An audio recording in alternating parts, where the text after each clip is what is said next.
जय हिंद फ्रेंड्स। देखिए, बहुत सारे लोगों को जो है अभी पैसा निकालने में प्रॉब्लम्स आ रहे हैं। Service is less than 12 months बहुत सारे लोगों को बता रहा है, जबकि उनका सर्विस ऑलरेडी बहुत पहले से है, लेकिन फिर भी 12 मंथ्स बता रहा है। आइए हम चलते हैं और डिस्प्ले पे देखेंगे कि आखिर ये 12 मंथ्स है और इसका सोल्यूशन क्या है और क्या वो पैसा निकल सकता है या फिर नहीं निकल सकता है। देखिए फ्रेंड्स, जैसे कि मान लीजिए ये एक डेमो है। जैसे हम अपना यूआईडी नंबर पासवर्ड लॉगिन करके एंटर करते हैं। जैसे एंटर करने के बाद में इस तरह का इंटरफेस होता है। यूआईडी नंबर पासवर्ड डालते हैं। डालने के बाद में जब हम लॉगिन करते हैं तो लॉगिन करने के बाद में हमारा जो है एक इस तरह का एरर आता है, जैसे लॉगिन खुला। अब इस खुलने के बाद में क्या है कि देखिए फ्रेंड्स, ये जो क्लेम्स है, जब मैं एक व्यक्ति का क्लेम्स फॉर्म भरने जा रहा हूँ तो यहाँ पे देखिए इनका 4 आईडी है, लेकिन चारों आईडी में सेम प्रॉब्लम बता रहा है। जैसे कि ये मेंबर आईडी है 1 2 3 4 5। अब ये 5 आपको प्रेफरेंस दिया गया है पैसा निकालने के लिए: इलनेस, मैरिज, एडुकेशन, हाउसिंग और सरकमस्टांसेस। अब इसमें क्या है कि अगर आपका सर्विस 5 लेस देन 12 मंथ्स बता रहा है तो ये पैसे जो है मैंने निकाला है, इसीलिए मैं बता रहा हूँ। अगर ऐसा आपको में भी प्रॉब्लम है तो आप जो है इसको रिसर्च कीजिएगा, देखिएगा कि मैंने किस तरह से इस फॉर्म को भरा है आगे चल के, और क्लेम सबमिट भी हुआ है।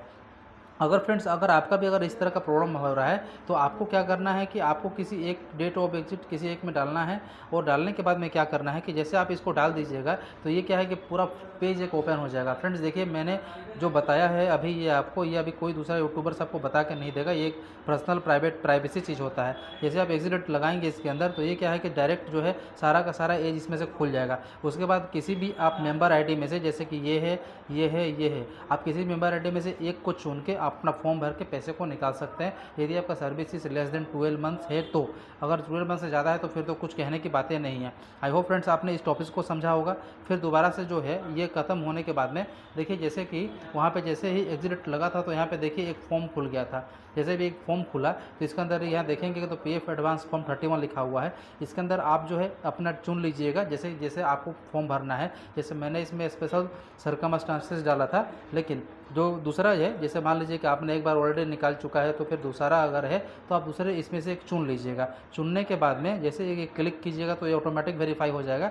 ध्यान रखिएगा, पैसे के जो शर्तें हैं वो चेंजेस नहीं होता है, वो आपका वैसे का वैसे ही रहेगा। जैसे मान लीजिए उदाहरण के लिए कि सरकार में स्टैंडर्ड में 8,766 रुपये है, तो आपका जो इलनेस भी यहाँ पे रीजन चुनिएगा तो उसमें भी आपको इतने ही पैसे दिखाएंगे। ऐसा नहीं है कि सरकमस्टांसेस में जो है आपको ज़्यादा दिखा रहा है, इलनेस में कम दिखा रहा है, ऐसा बिल्कुल भी नहीं। जितने भी आपके फॉर्म्स इसमें पैसे दिखा रहे हैं आपको उसमें भी उतना ही दिखाएगा। तो फ्रेंड्स, इस जो टॉपिक्स को पूरा क्लियर समझिएगा, ताकि फिर दोबारा आपको हेजिटेशन में या फिर दोबारा जो यूट्यूब का दूसरा कोई चैनल आपको ढूंढने में आपको दिक्कत ना हो। अब इसमें फ्रेंड्स, जैसे मान लीजिए अपना अमाउंट चुनेगा, फिर अपना जो ये एड्रेसेस है अपना भर के फिर सबमिट कीजिएगा तो आपका क्लेम जो है सबमिट हो जाएगा। अब सबमिट होने के बाद में फ्रेंड्स क्या होगा कि ये सबमिट हो जाता है आपका क्लेम्स, तो आगे जो है आपको इस तरह का अगर मान लीजिए कि आएगा एक ऑप्शन, जैसे मैंने भरा था ये 10 तारीख को, तो 10 तारीख की डेट में आप यहाँ पे देख सकते हैं ट्रैक क्लेम स्टेटस में जब जाएंगे तो यहाँ दिखाएगा क्लेम सबमिटेड एट पोर्टल।